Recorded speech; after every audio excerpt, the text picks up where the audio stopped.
Ich verpasse meinen Termin wegen dir, weil ich dich zur Schule bringe und dann haust du ganz einfach ab. Deine Mutter hat sich auch in Luft aufgelöst. Ich war bei euch zu Hause. Wo kann deine Mama denn sein?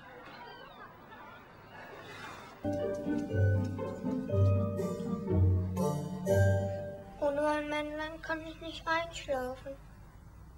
Was? Du musst mein Männlein holen. Ohne euren Schlüssel kann ich gar nichts holen. Aber wir haben doch einen Schlüssel. Wir haben einen Schlüssel. Willst du mich heiraten?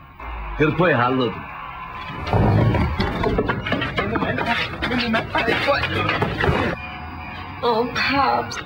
So einfach geht das nicht bei uns. Mein Papst, der muss dich erst mal kennenlernen. Also morgen, da geht er ins Bad und du gehst da auch hin. Du musst ihm auf jeden Fall gefallen, okay? Du hast Lust auf knackige Erdbeeren? Dann komm rein und bring die Sahne mit. Ich erfülle deine Wünsche. Besuch mich im Chat.